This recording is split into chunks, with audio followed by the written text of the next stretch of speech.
All right. Well, good afternoon, everyone. And I want to welcome you to the fifth and final session of our five-part series of the webinar, Grow Your Exports. We're extremely fortunate to have with us today Graham Catlett. He is the OG of the Arkansas deck, and I hope to be half the man he is when I grow up. I know. I'm still working on the growing up part, but I'll get there eventually. As most of you know, I see a couple of new names on here. So I want to introduce myself. My name is Jonathan Bricker, and I'm the chair of the Arkansas District Export Council. In my primary role, I work for Regions Bank, and I'm located up here in Bentonville, Arkansas. My banking career started off as international business development, and now I'm a commercial lender with a focus on helping commercial and industrial businesses located in Arkansas. I'm going to begin today by thanking our sponsors, the Arkansas Economic Development Commission and Arkansas Manufacturing Solutions. I see Doug Gardner on here, and I was lucky enough to see him yesterday at the World Trade Center. So just want to say thank you again to the AEDC and AMS for their sponsorship. I really appreciate you all being here today. For those new names that are on here that aren't quite sure who the deck is and what we do, I'll just let you know we're a private, nonprofit organization that brings together experienced international business people with potential exporters. Each deck member has been appointed by the U.S. Secretary of Commerce for their real-world expertise in international trade. We've got a ton of experience within our council and in many different sectors. Now, that doesn't mean that we have the answer to every question, but what we can do is we can reach out and find out that person who does. My hope for the day is that you walk away from this webinar with a little bit more confidence in your exporting abilities. And if you have any questions and you don't really feel like asking them here, I would love for you to reach out to us on our website, exportarkansas.org, and we'll have one of our members reach out to you. You know, this series and these 5 classes have been designed to really generate questions as you work through what it takes to successfully send your product or service overseas. They're meant to be high-level overview of very important parts of becoming exporters. Then, as you're ready to take that next step, you can reach out to the deck, and we'll be happy to help you every step of the way.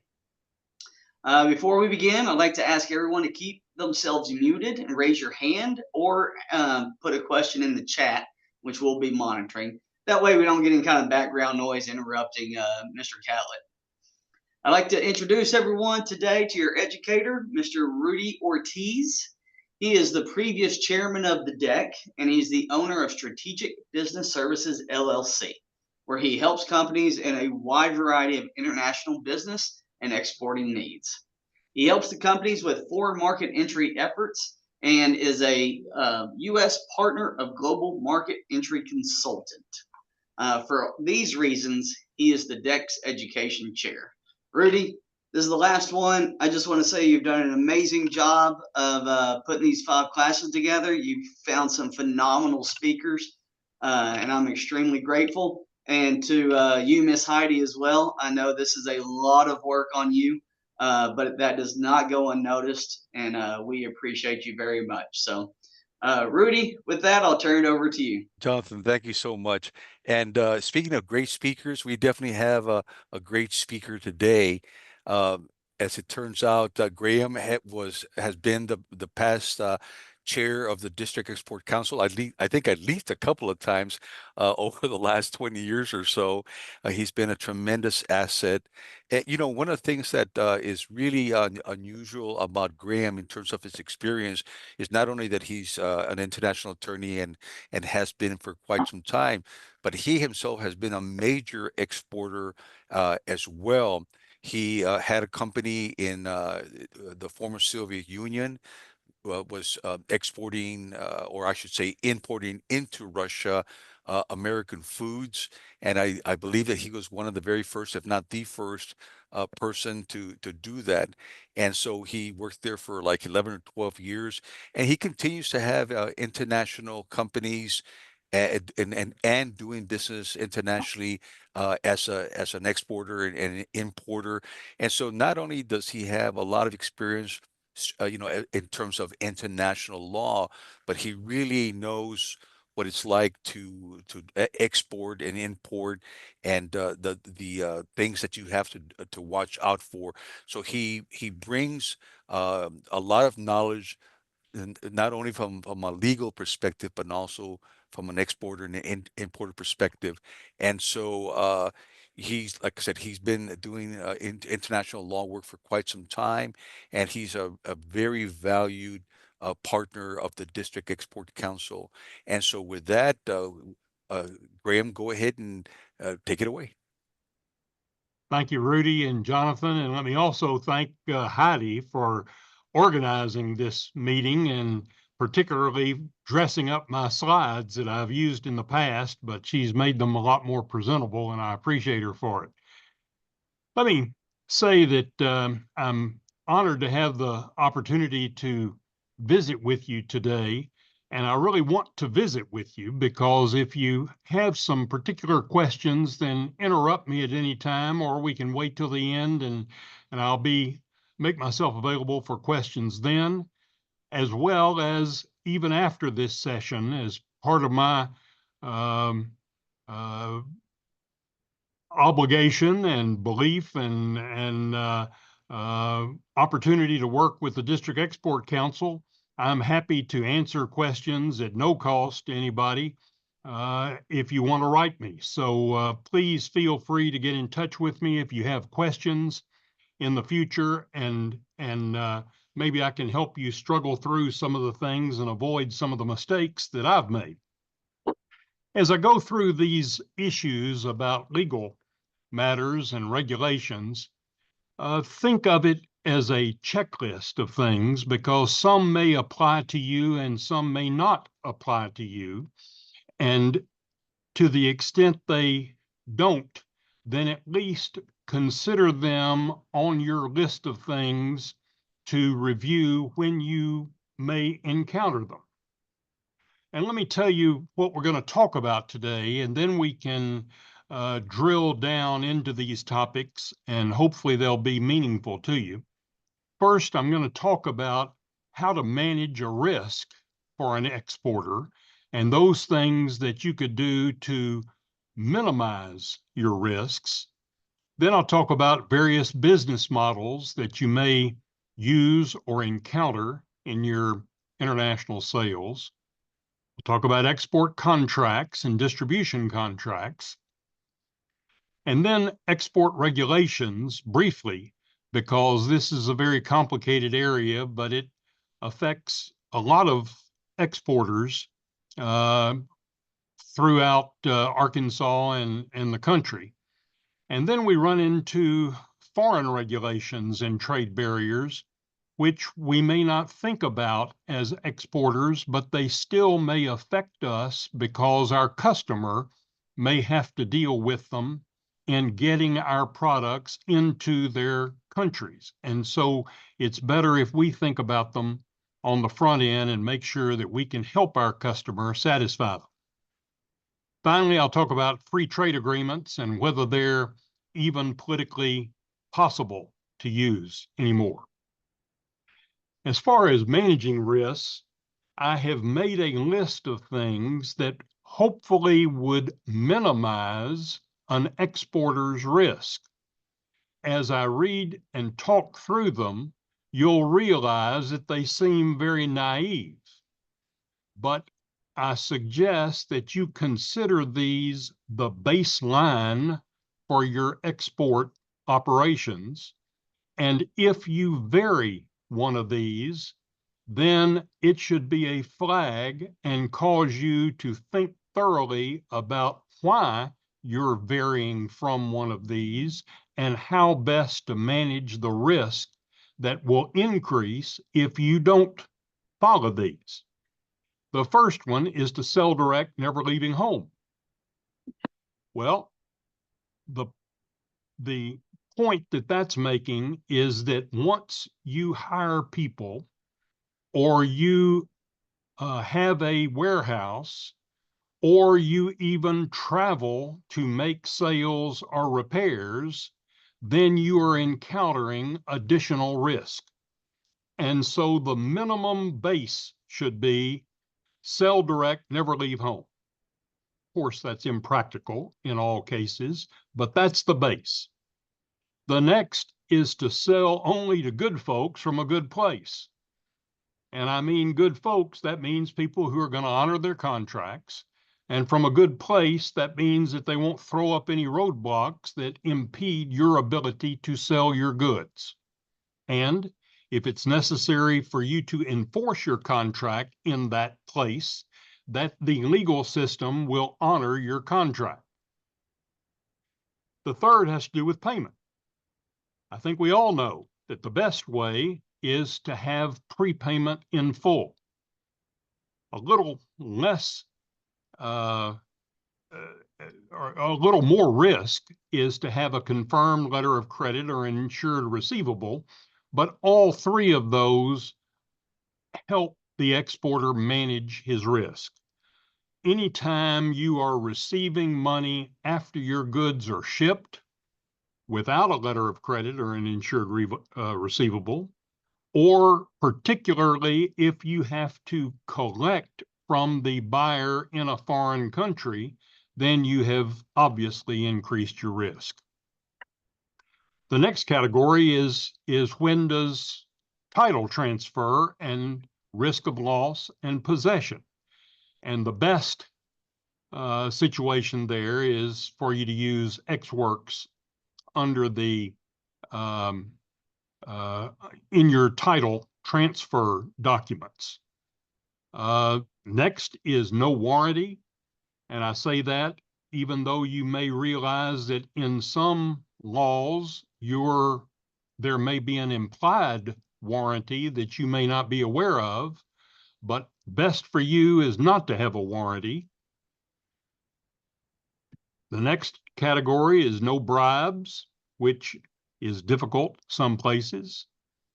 The next to last is that your state law applies using a uniform commercial code based contract, because that can add many complications if your contract does not provide what law applies, or if the law of a country where the law is uncertain or is not honored applies.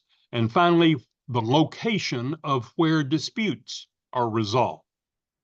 And I suggest that disputes be arbitrated in your state. So if you look through this list and you consider it a baseline, then going from or changing any of these will help you identify risks that you need to thoroughly consider before you agree to make the change. But if you can honor all of these, then you have very little risk. You can relax and work from the beach. Let's talk about business models briefly. The one that we're most familiar with, and the one that we as exporters generally start with, is selling directly from the United States. But that's not always possible. Sometimes you have to have somebody in a foreign country or region to help you promote the sale of your products, and that could be an agent or a distributor. And there are differences and different contracts that you may have with each of these. A next step up is where you open a representative office that may not have products in stock, or you may not do any manufacturing or other production, but that you have a full-time person there who is representing you and making sales and communicating with your customers. The next step up is to have a wholly owned subsidiary in a country. And finally is to have a joint venture, partnership, or shared ownership. All of those are different ways of modeling your export sales, with the selling direct from the United States obviously is the most simple and the least risk for you. Next topic I want to talk about is sales contracts. And people ask, is it necessary to have a sales contract? And I say, no, it's not necessary to have a contract unless there's going to be a dispute. If there's a dispute, then by golly, you're going to want to have a contract, because the purpose of the contract to me is to avoid litigation. And the terms of a contract should be as detailed as possible, so that if a dispute arises, the parties can look to the contract and the answer to the dispute can be resolved by the terms of the contract without litigation. And let me assure you, you do not want to litigate. You particularly don't want to litigate in a foreign country, but you don't even want to litigate in the United States. It is too expensive and time consuming, and your time is much better spent in doing deals than it is in fighting over a dispute. So let me suggest to you a few essential terms for a contract and then a few helpful terms. The first essential term is payment. We all want to get paid. And so the timing of the payment and the method of the payment is one of the key elements to put in your contract. There must be a detailed description of the goods, including the quality and the quantity. And I've seen pages of specifications listed with some contracts, particularly with commodities, when it becomes important for the buyer and the seller to agree on specifications. But that can also occur with manufactured goods, to make sure that the buyer and the seller understand what the quality of the product is. I think it's essential to specify a delivery date and what happens if the delivery is early or late, because there could be demurrage or transportation fees relating to each of those. And then delivery method. Now, I think most of us are familiar with the term Incoterms, and let me show you a book that the International Chamber of Commerce has produced that defines the rights and responsibilities of each party to a sales contract with Incoterms. And let me mention that Incoterms are much more involved than what you may think. We may think of Ex Works and some of the abbreviations as all that there is to Incoterms, but that's not true. Incoterms involve a whole list of obligations of the buyer and a separate list of obligations of the seller that are incorporated into your sales contract. Incoterms are not part of the sales contract. They are not a contract, but they can be incorporated into it. But a lot of people will use these abbreviations for Incoterms without understanding what their rights and responsibilities are under Incoterms. I showed you that book from the International Chamber of Commerce, and I urge you to buy it because it specifies all those detailed rules, and you should be aware of them. But basically, Incoterms involve three things. They specify when possession is transferred, when title is transferred, and when risk of loss is transferred. But they actually involve more than that. The next essential term that I think you should put in your contract has to do with resolving a dispute. We hope that there's never going to be a dispute, but in a fair percentage of the cases, there is a dispute. And if there is a dispute, then there are three elements that you want to have in your contract so that there is no question. The first is which law applies. Now, if we're selling within the United States, it's pretty clear because all the states have adopted the Uniform Commercial Code, and it's virtually the same in every state. It's a little bit funny in Louisiana, but still, most states have exactly the same thing. If you're not selling in the United States, then it is possible that something called the United Nations Convention on the Sale of Goods will apply, rather than the Uniform Commercial Code. Well, what's that? And what's the difference between the Uniform Commercial Code and the CISG? Well, very few people know, but that's a reason to specify that your contract is governed by the Uniform Commercial Code. The worst is where you don't provide what law governs, because who knows what that law is going to be and who's going to interpret it, and your risks obviously increase. So my strong advice is to provide that the Uniform Commercial Code of the state in which you're sitting is the law of the contract. The second thing is, which place will disputes be resolved? Well, if we're an Arkansas exporter, I can tell you it's a lot cheaper to resolve them in Arkansas than anywhere else. Now, some foreign customers won't want to trust Arkansas courts, and so they may encourage it to be in Switzerland or Sweden. Those are common places. But I can tell you, even if it is New York that's specified in your contract, your costs will be much greater than if you had specified that the disputes would be resolved in Arkansas. And finally, there's an ongoing controversy about whether arbitration or litigation is better. I think they both cost about the same, but generally arbitration can be completed quicker than litigation can. I know a litigator in my firm scheduled a litigation matter just a month ago, but the first court date that could come up was a year and a half from now. And so that delay costs business people money. Legal fees continue, and you want to avoid that at all costs. And that's why I suggest arbitration.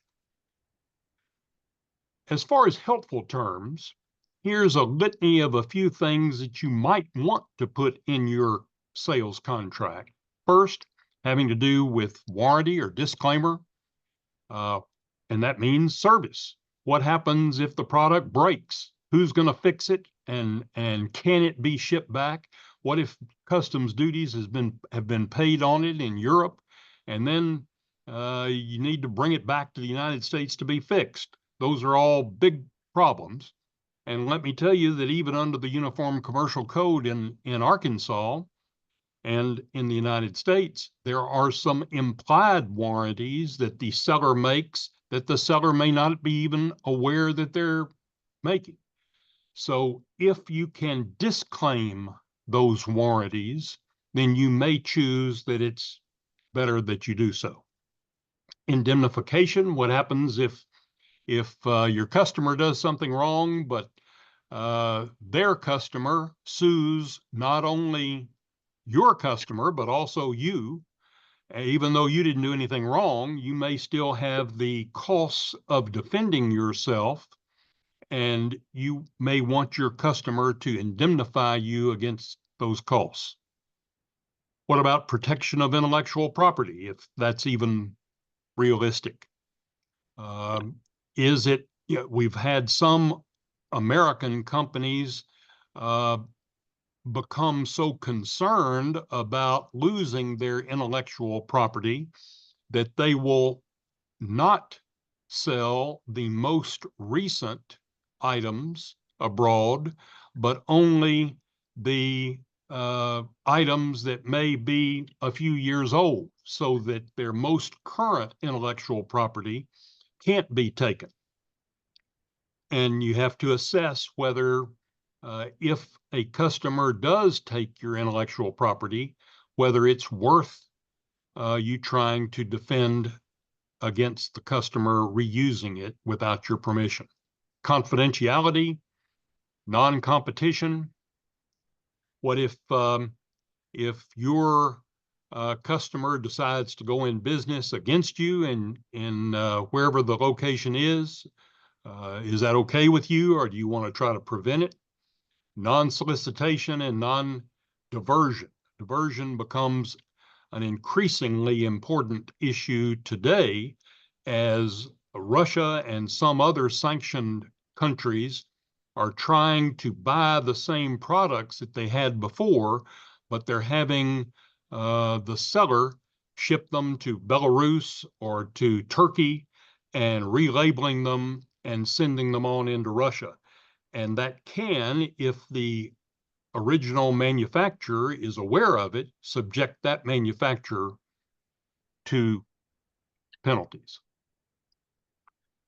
As far as distribution agreements, if you decide to use a distributor, then there are some items that you may want to watch out for, because you may want to put some things in the distributor's agreement, and there may be some things that your distributor wants to impose on you. For instance, a distributor typical duties could be minimum inventory, minimum marketing expenditures, a marketing manager to promote your products so that if they have a whole lot of different products, there'll be a focus on yours. Promotions periodically, sales goals in order to maintain the distribution agreement, no competing products, no diversion, and limit the territory in which you authorize the distributor to act. But be aware that the distributor may return the favor and want you to provide for terms, marketing materials that would be translated, labeling in the local language, adjust the product, particularly if it's food, for taste or other customer profiles, register your trademark there, contribute to marketing expenses, provide advice, maybe by sending somebody from the manufacturer to the distributor every once in a while. And then the distributor, of course, will want an exclusive territory. So these are things that distributors will want, and you should be prepared for how you want to respond to them when they come up. Some other contracts that, of course, you need to understand, and it's beyond our discussion today, but it's financing contracts, letters of credit, which can be very complicated, transportation contracts, and particularly in transportation contracts, note the exclusions and provisions for insurance, and there are different kinds of insurance.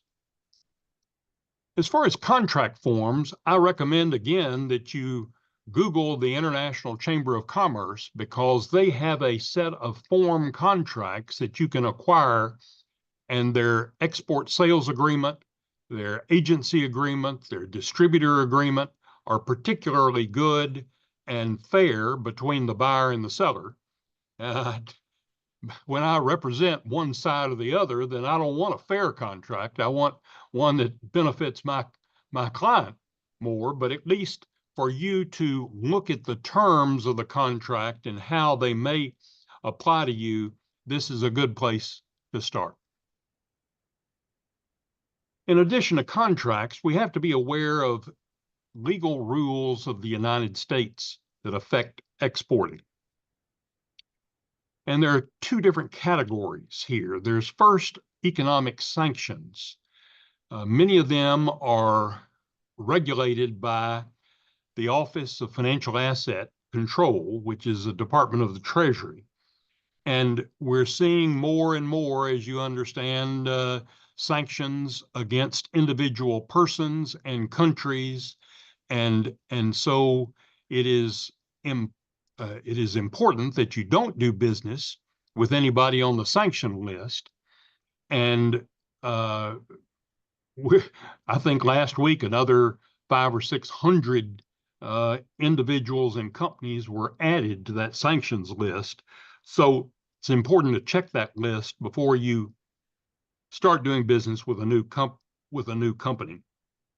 Boycotts, anti-dumping, anti-terrorism, money laundering is becoming an even bigger issue now. And I hope you all know that effective January 1st or before January 1st, every company in the United States has to file a report of its true owner.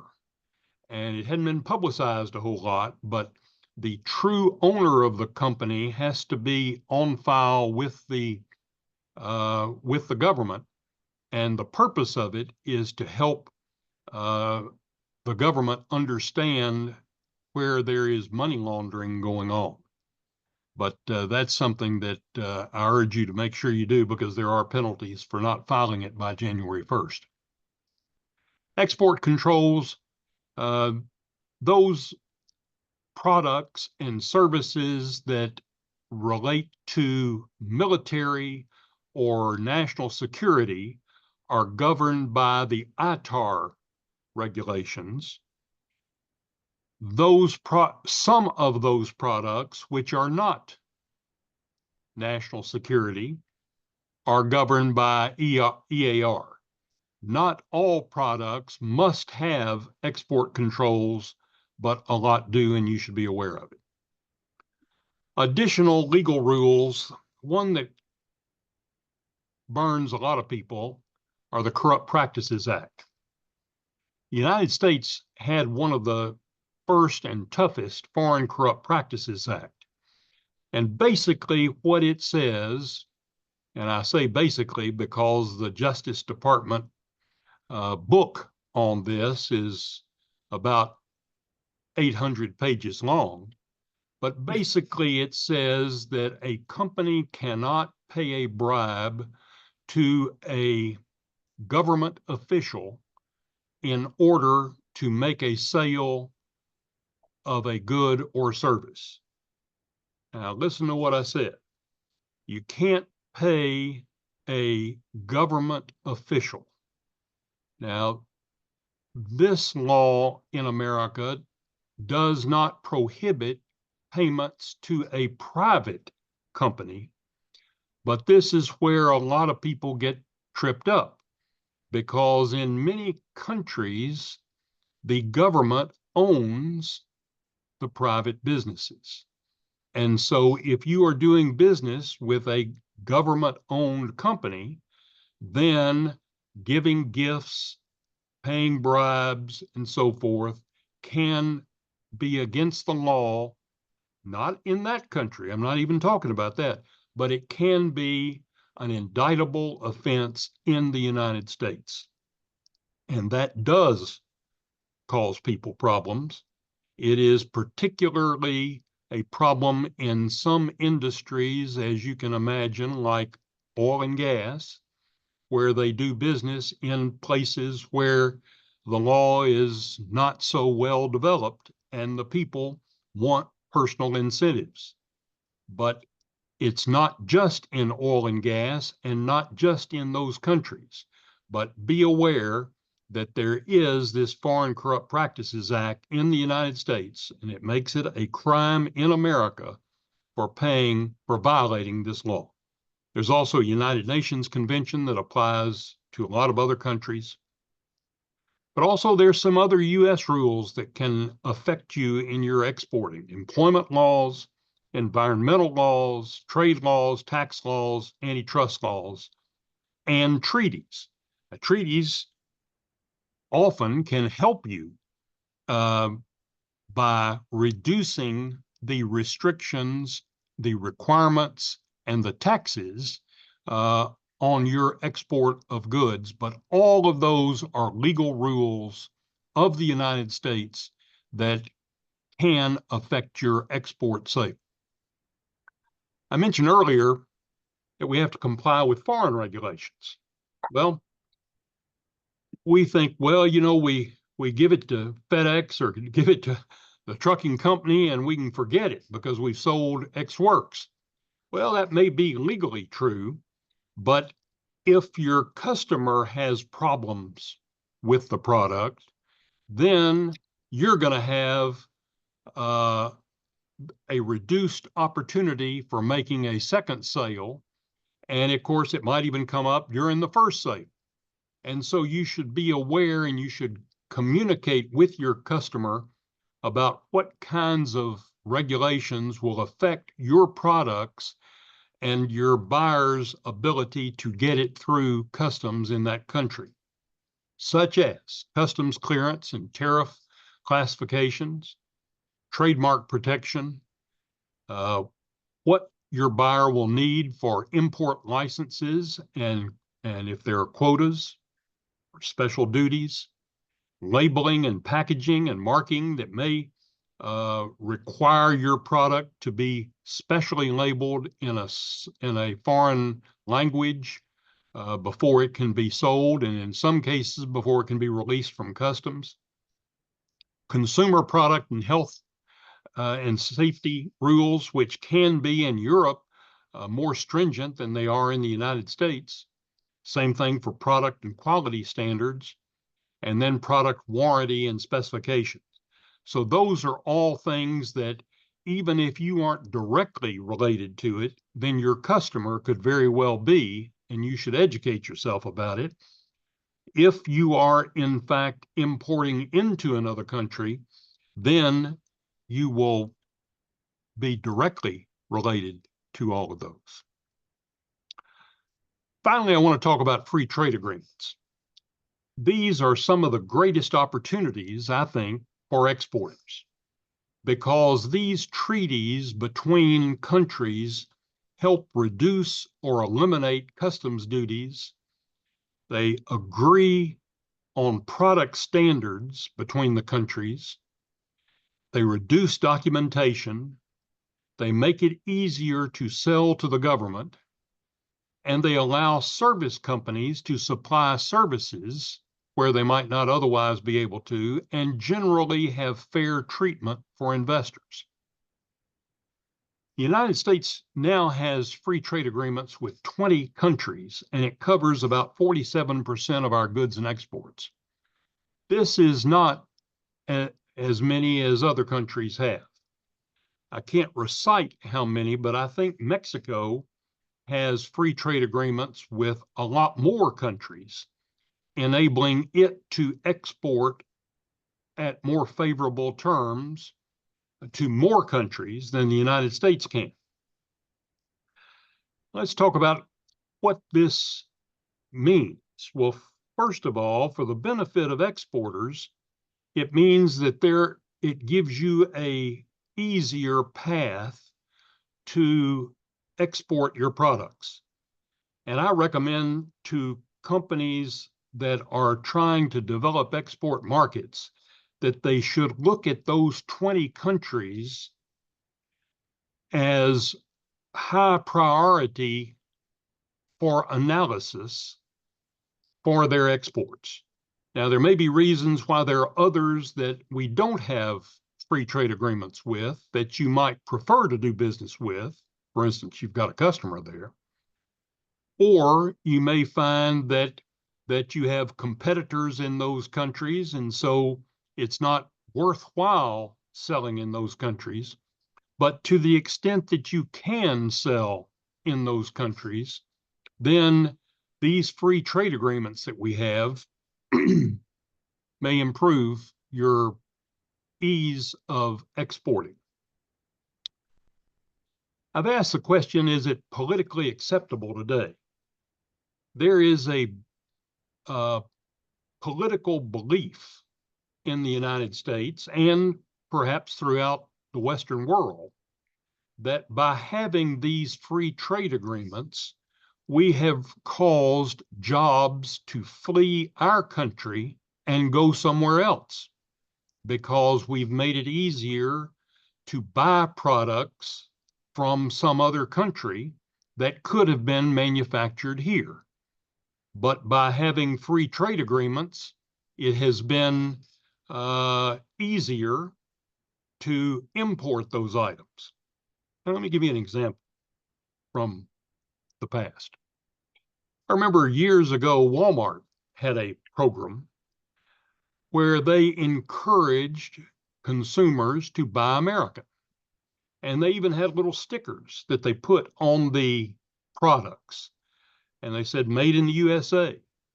And the US government may still provide marketing assistance to companies that sell US products. But as time went on and the manufacturing in China developed so comprehensively, it was determined that American consumers would not pay more, generally, for American product made in America if they could get substantially the same item from China for less money. And so for many years, that Made in America program went away. But the effect of it, perhaps it wasn't considered well enough at the time, the effect of it was that our manufacturing industry also reduced as we bought more products abroad than we were manufacturing here in the United States. And that resulted in a political anger and backlash by those factory workers. And so you're seeing now the effect of that globalization and even discussion by the incoming administration that they may impose import duties on all imports. Well, doesn't sound bad if we're manufacturing in the United States, does it? But if you're an exporter, you should realize that if we impose an import duty, it's very likely that the other country will also do it on our exports to that country. One of the greatest examples of that occurred many years ago and is called the chicken tax. The chicken tax arose during President Lyndon Johnson's administration when he realized that Europe was imposing a 25% import tax on our chicken. And it kept our chicken out of Europe. Well, it so upset the political powers that be that they retaliated immediately. And they put a 25% import duty on light trucks. And that's why for a long time, you didn't see a lot of foreign-made light trucks here competing with Ford. And it gave Ford a real leg up because they didn't have that competition. Now, the foreigners thought of every way they could to get around it. They broke those things down, those light trucks, into kits and brought them to America and assembled the kits here, saying that that's the way they were going to get around it. And that kind of circumvention will probably happen if we do this import tax ourselves. You know, I've already had people contact me and say, how do we get around it? And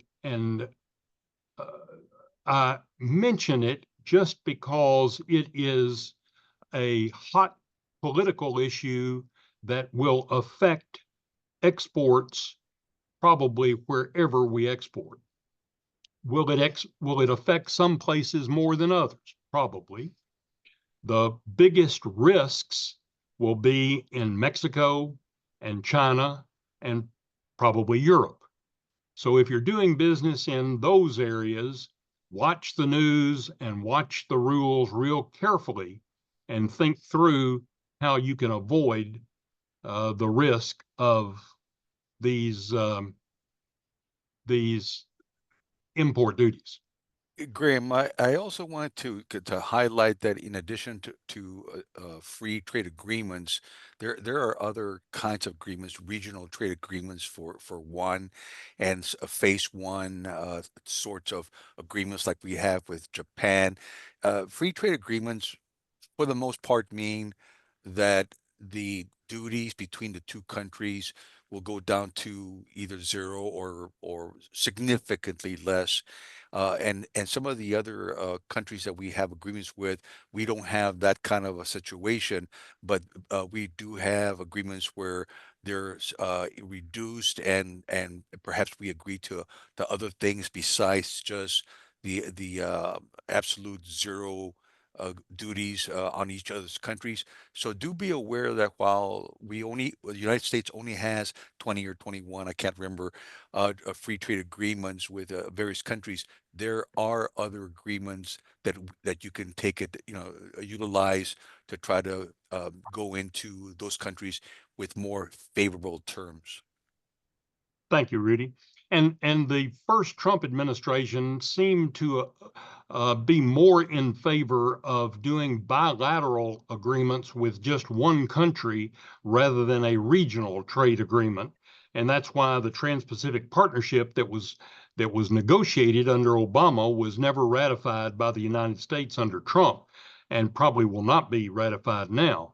But other bilateral trade agreements, for instance, the one with the UK is pretty much dormant right now, and we'll have to see whether any free trade agreement or whatever variation of that, as Rudy raised, is going to be politically acceptable and negotiable. Yeah, and in the case of the UK, it's not just an issue of economics. There's also political issues having to do with Ireland and whatnot. So, you can take into account that there's both economic and political considerations when they're attempting to agree to these issues.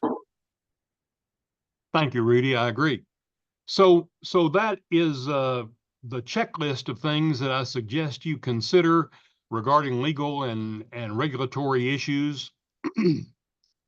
Most of us are inclined to just bury our head in the sand and hope these legal issues will go away.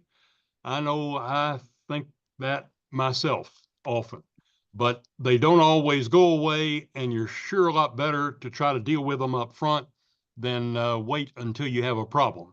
It's a lot cheaper to resolve it from a planning standpoint than from a litigation standpoint. But again, I'm happy to answer any easy questions you have right now, or if you want to email me later, I'll be happy to help you if I can. So, Graham, thank you so much for that. I don't think I see any questions. Am I incorrect about that, Miss Heidi? Correct. I don't see any in the chat. Well, that's how good you are, Graham. I mean, yeah, you just answered every question there is to ask. I suspect it's more like everybody went to sleep. Well, let's go ahead and open it There's up. a hand raised. I see a hand raised. Oh, okay, Alberto Torres. Why don't you go ahead and unmute and ask your question, Alberto? Thanks, Rudy. Thanks, Ram. Nice to see you both, even though just from a distance, back here in Northwest Arkansas. So, Graham, I think it is pretty much a question on the speculative side of things. Given the results from these presidential elections and how elected President Trump now is really gearing up to put his cabinet together, is there anything that you may be aware and as far as the folks that will be leading international trade for the country, and then if you are willing to speculate as to what kind of changes we may see in that area? Alberto, I don't know how to project what any politician actually does as compared with what he says he's going to do during an election. I think there's always a difference, but President Trump has made it clear as to things during his campaign that he wants to do, and those are well documented. And he has begun selecting people for high administrative position, which seem to follow in the policy lines that he said he was going to follow during his campaign. And there were many more, I think, Tuesday and maybe even more today. And so I would just urge you to be aware of all of those. The Financial Times has a list of them. I think Newsweek has a list of backgrounds of all of them, and keep up. But if he does what he said he was going to do with very large import duties up to 60% on China products, and at least, in the neighborhood of 20% on all products that are imported, then we're going to have to think through what it means to our company and our products, and whether we go somewhere else to produce them, or whether we what we do. The objective of having import duties is to encourage companies to come here and build their own manufacturing here. And I've seen that happen throughout the world. Brazil for sure. Brazil for sure. It happened in Russia, where they imposed a high import duty on cars.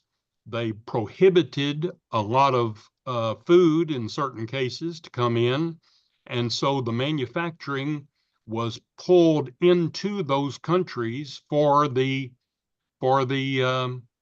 avoid the import duties. And so that's what the Trump administration would hope would be done here.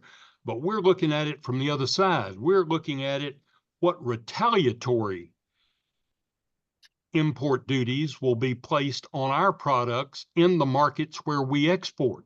So we have to think on down the road as to what that might mean.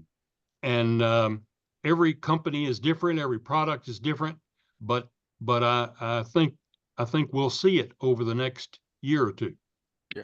And Right. So, I was going to say that with the exception of China, I think that a lot of these threats in terms of higher tariffs is a negotiating tactic. We will see, but I don't think in the case of China, I don't think it's a negotiating tactic. I think that we're going to see very high tariffs on them for different reasons. and then the somewhat unintended effects from there, as Graham was alluding, right, as to whether there may be some retaliatory tariffs imposed on our exports.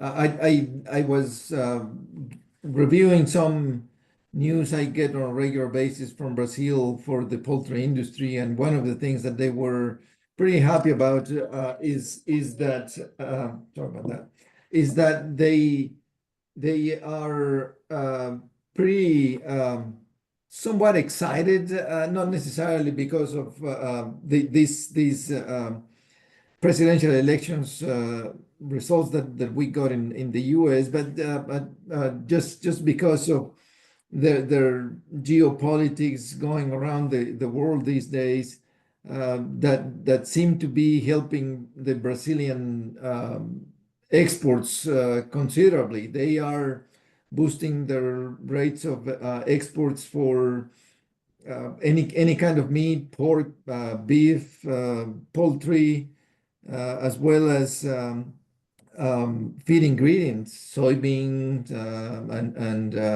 and corn, particularly, to quite a few multiple countries, including China. And Alberto, you've raised a good issue, because if there are no retaliatory duties imposed on the United States as a result of the import duties we may impose, then it could be great for our exporters. Right. It could help our business throughout the world. But I want to caution us and remind us of what the European German car companies are doing. Europe wanted to impose an import duty on Chinese electric vehicles, but the German car companies have tried to persuade Europe against doing that because they fear that China will impose an import duty on their cars and it will hurt their market in China.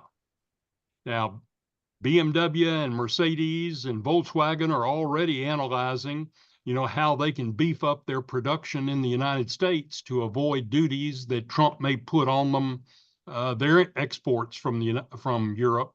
But all those things are going on right now, and is probably going to make it good business for consultants and lawyers. That's a good one. Yes, indeed.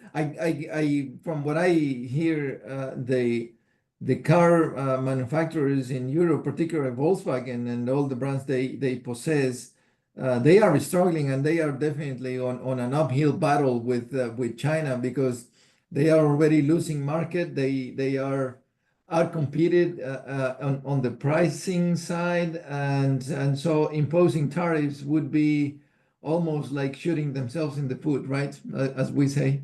I was in Germany last week, and they were concerned that Volkswagen was going to close factories for the first time in history. Mhm. In Germany. And a lot of the in Germany, and a lot of these Right. small towns, are company towns. Thank you. I'll stop here hijacking the conversation. Appreciate you guys. Thank you for your input, Alberto. Anyone else? Let me see here. Thank you. Well, I appreciate that, Mr. Wong. Anyone else has a question, wants to raise their hand? If I could, I haven't figured out how to raise my hand. No worries, Bruce. Go ahead, sir. I was just going to ask for any additional comments. One of the other things that I had some experience with was not only the retaliatory tariffs, but the difference between, say, the American regime or maybe the Arkansas scheme and a foreign body in terms of the time frame over which you have to look at that. For example, I have a lot of experience in China, and China is able to play the long game much, much better than we are in the US, because we have an election every 4 years. President Trump will have to battle now. He has the Senate and the Congress, but China will impose sanctions on certain states that he may not have control over, or that he may have, that may be Republican controlled, but that Republican senator or congressman will not want to go along with Trump if it's going to land on his doorstep.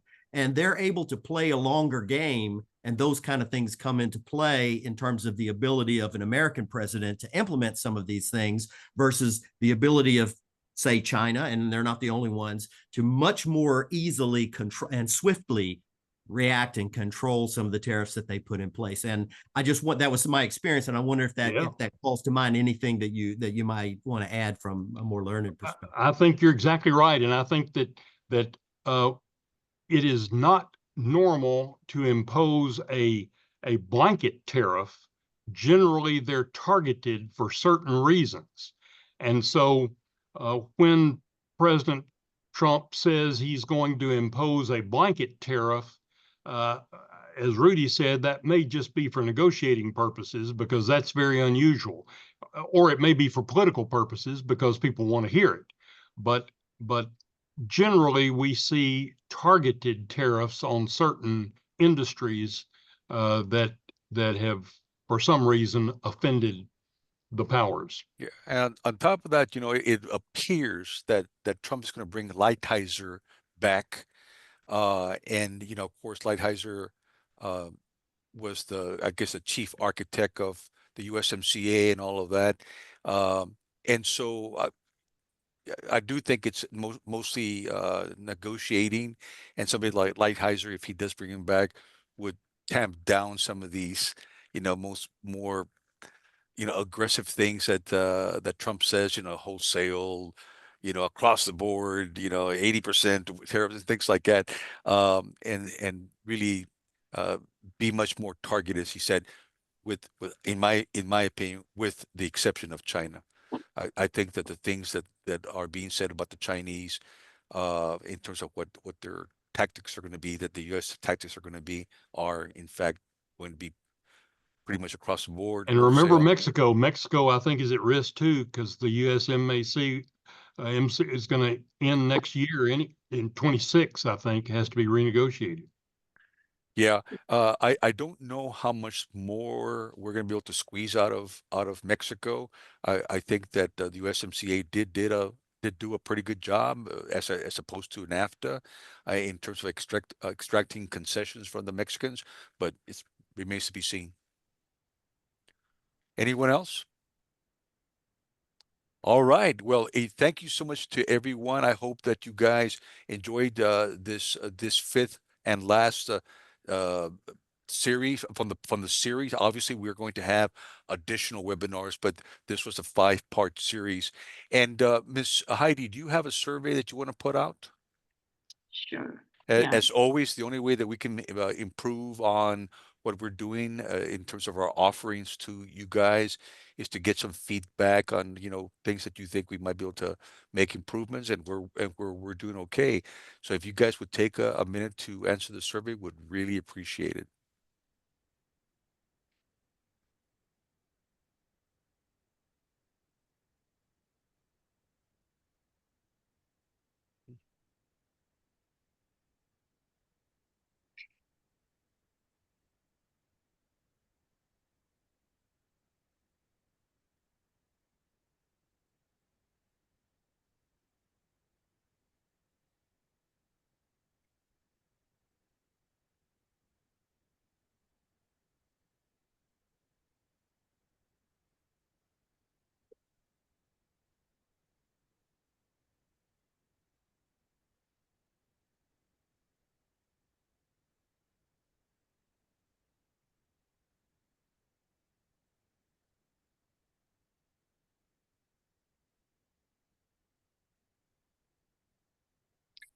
All righty.